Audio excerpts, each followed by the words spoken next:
Hey y'all, welcome back to Sandy's Library. I'm Sandy and I'm going to tell you about my second and third great grandfathers in this video.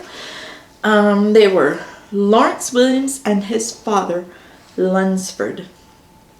My third great grandfather, Lunsford Williams, was born in 1806 in Nash County, North Carolina, and he died in October of 1869 in Berea, Ashley County, Arkansas. His parents were Benjamin Williams II and Charity Braswell. Excuse me. Lunsford married Mary Ann Stokes, daughter of William Stokes and Bethany Wheelis in Franklin County, North Carolina. The marriage bond is dated December 24th, 1832, so it's safe to say they married sometime around that date. Lunsford and Mary made their home in Franklin County, North Carolina, where they had the following children: Cornelia, born in 1835, William Benjamin, born in 1837, Lawrence, my ancestor, born in 1838, Celestia, born in 1840, Emerald, or Emma, born in 1842, Eugenia, born in 1843, Rosanna, or Rosa, born in 1847, and last but not least, Newton Jasper, born in 1848. So, one of the oldest oral stories that's been handed down in the Williams family dates back to when Lawrence Williams was a small boy.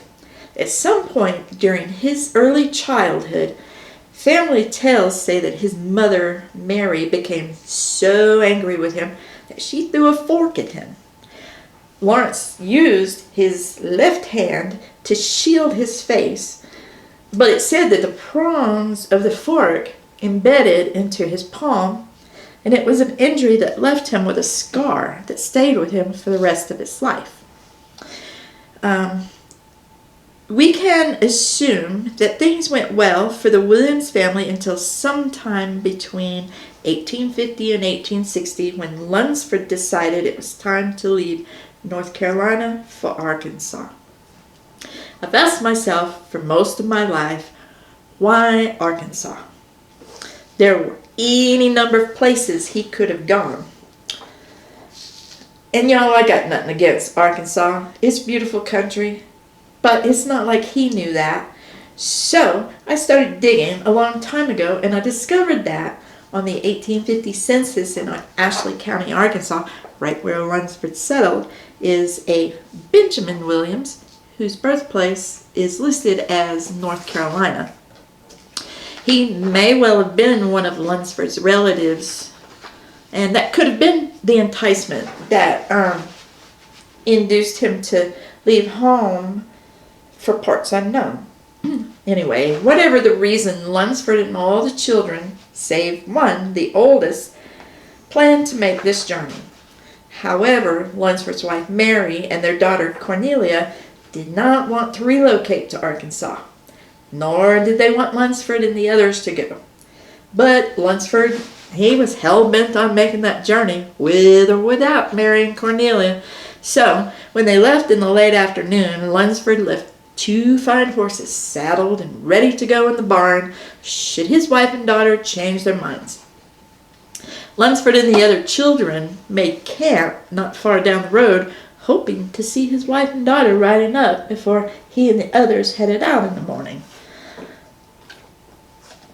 Unfortunately, Mary and Cornelia never came. The next morning, Lunsford assumed that his wife and daughter had been killed by the Indians while on the road to catch up to them. So he and the other children simply set out for Arkansas. Back home in Franklin County, North Carolina, Mary and Cornelia were certain that Lunsford and the others would never leave them behind, so they waited all night for them to come back. But the next morning, when Lunsford and the others still hadn't returned, Mary and Cornelia assumed, I bet you can guess, yep, they thought they had been killed by the Indians. Mary remained in North Carolina for the rest of her life. Lunsford and the others made it to Arkansas, where he remained for the rest of his life. They never divorced, so neither of them ever remarried. Me personally, I believe this move was probably closer to 1860 than 1850, simply because Newton Jasper was born in 1848. The oldest girl to make the trip was Celestia. She was born in 1840. So, in 1851, she would have been just 11 years old, and Newton Jasper only 3. I feel like they were probably a little older than that because the younger children would have been her responsibility on said trip. You know, I have so many questions about Lunsford's actions. Like I said, sometime between 1850 and 1860, he decides to make this huge move, and with or without his wife. Another thing that puzzles me is, okay, so he obviously believed that Mary and Cornelia would ride out to catch up with him. That's why he left 2 fine horses saddled in the barn. So, when they didn't show up, Lunsford assumes they've been killed on the road by Indians. So, what does he do? He goes ahead and takes off to Arkansas. Really? He believes his wife and oldest child have been killed by Indians, yet he doesn't go back to look for their bodies, not even to give them a proper burial? Come on. And another questionable act of Lunsford is defined in a bill of sale dated November 10th, 1866, wherein Lunsford Williams sells all of his hogs, 2 mules, and all of his household and kitchen furniture to his sons Lawrence and Jasper Williams for the sum of $185. No inheritance for you boys. You gotta buy it. But look, y'all, seriously, when you take all of these various incidents into account, you gotta admit there's definitely something wrong with this picture. In 1870, Lunsford Williams' death is recorded on Arkansas's mortality schedule. He's listed as Lunsford Williams, age 63, white male, born North Carolina, and died in October of 1869 from disease of the brain. You know, they had names for psychological disorders back then, and in all my years, 30 of them, of doing genealogical research, I have never, ever, ever seen that expression before. Disease of the brain. What does that mean anyway? I mean, you know, I Googled it and I didn't find zip. So I'm left wondering if this might be where the Parkinson's and or the dementia comes from that has plagued nearly my entire immediate family.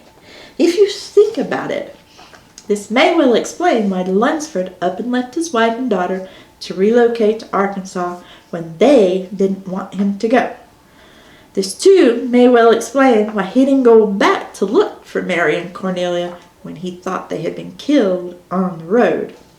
See, when it comes to my family and dementia, well, the only emotion that dementia lets us experience is anger. Remorse is typically not part of the deal. So, if Lunsford was plagued by the same dementias that have afflicted my grandmother, my mother, my aunt, and my uncle, and now me, well, when he left North Carolina, even then, he was not in his right mind. And to me, that makes the whole thing even sadder in this feudal sort of way.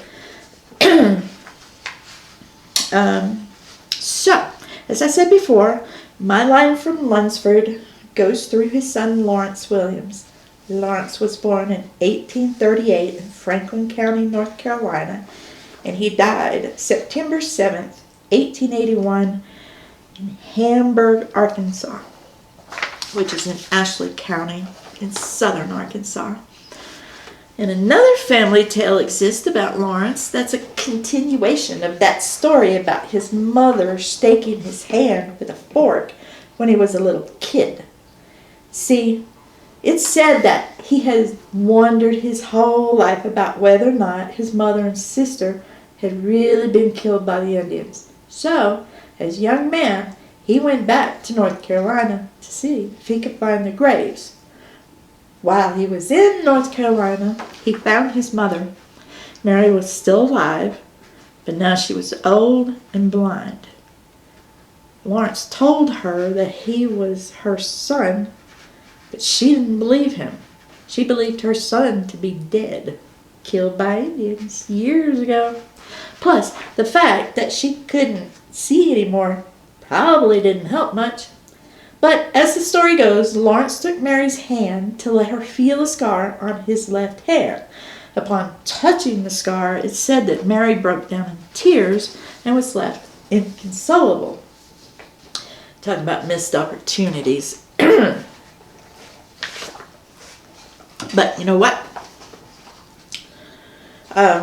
For as breathtaking and heartbreaking as this story is, it is supported by the 1850 and 1860 censuses. In 1850, the entire family is in Franklin County, North Carolina. But in 1860, Mary and Cornelia are in Nash County, North Carolina, where Lunsford's family was located, while Lunsford and the other children are in Ashley County, Arkansas. So, for me, the story is incredibly believable, but I wonder how in the world did Lawrence ever leave his mother again? Because after Lawrence's brief reunion with Mary, he returned to his home in Ashley County, Arkansas.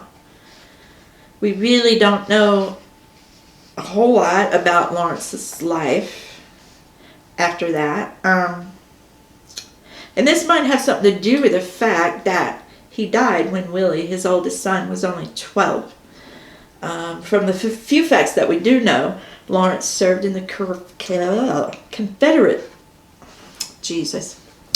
Sorry, you guys, sometimes I stumble over my words, and that's not something that I can control. So, let me start over. All right. He served in the Confederacy during the Civil War. He enlisted as a private in Company A, 13th Battalion Partisan Rangers, which was organized August 26, 1862 in Monroe, Louisiana. Lawrence was honorably discharged at the close of the war on May 1st, 1865. On May 18, 1868, he married Julia Ann Wheat in Ashley County, Arkansas. He was 28 and she was 19. Sorry guys, I'm really stumbling over my words, but hopefully you'll be able to follow along.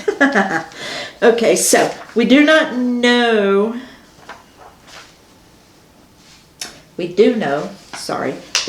that Lawrence knew the Wheat family for many years, though, prior to his marriage to Julia. The Mount Olive Missionary Baptist Church records dated August 4th, 1862 states Lawrence Williams, along with Julia Wheat and W.B. Wheat, were baptized. So, at the very least, they knew each other through church. Well, it's true, Lawrence did join the Baptist church. It's also said that he found it difficult to conform to the strict conduct of said church. That's funny. I felt the same way about the RLDS church. But anyway, in my half-cousin's research, he states the Baptist church minutes are literally a catalog of dismissals and reprimands of its members. And while that's all true, I've read through them too. But the RLDS church could be just as hard on its members. I remember one time when a relative of mine had to stand up in front of the entire congregation, and he had to ask forgiveness for divorcing his wife who had been unfaithful. So anyway, Lawrence and Julia had the following children. William Lawrence, my ancestor, born in 1869. John Newton, born in 1870. David, born in 1873. Anna Jane, born in 1876. Ella Graham, born in 1878. And Allie Katura, born in 1880. And don't confuse her with Willie's daughter, also named Allie Katura. Two entirely different people. And I know that most of my cousins now believe that Willie's middle name was Lunsford, because that's what Aunt Allie told our half-cousin in 1980. But when we get into Willie's biography, I'm going to explain to you why that's most likely not the case. But we'll get to that later. Let's get back to Lawrence, because for as mysterious as his life was to us, the details surrounding his death are just as puzzling. We know that he died on September 7th, 1881. That much is detailed in Julia's widow's pension that she filed in 1910. It should also be noted that he's not listed on any mortality indexes in Arkansas. But he does have a grave, and it's marked at the Mount Olive Baptist Church Cemetery. The cause of Lawrence's death at the age of 43 is not known.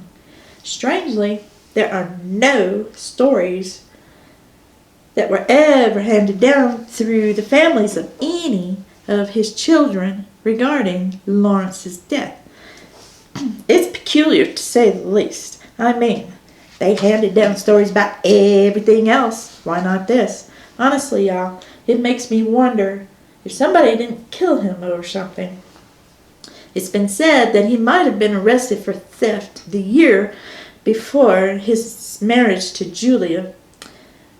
But I've never really given that story much credence because there are just no court records to support the claim, and he never did time either. However, in light of the mysterious circumstances surrounding his death, maybe, just maybe, he was not the straight-laced man that some of my cousins claim he was. And maybe he had some of his father's disease of the brain issues. I'm really starting to think, though, that maybe Lawrence got himself into trouble and paid the ultimate price for it. I mean, he's got plenty of descendants that I recall who were of questionable character. Hell, maybe we're all afflicted with this mysterious disease of the brain that Lunsford Williams died from. I don't know if any pictures of Lunsford exist, but if they do, we, the descendants of Lawrence and Julia, don't know about it. But we do have this one of Lawrence. This is Lawrence Williams. This is supposed to be, he's supposed to be wearing his Civil War uniform in this photograph. But honestly, all I really see are that man's eyes. They're mesmerizing. And here is a picture of his wife, Julia Ann Wheat. I really don't have a whole lot of nice things to say about my great-grandfather's mother, Julia Ann, but we'll delve more into that and what happened to her after Lawrence died in upcoming videos. For now, we're going to concentrate on their son, Willie. But you know, there's so much to say about my great-grandfather, so I'll probably end up sectioning his life off into multiple videos. I don't want any one video to be too long, if you know what I mean. So stay tuned. Next up is William L. Williams, the early years. Later, Gators.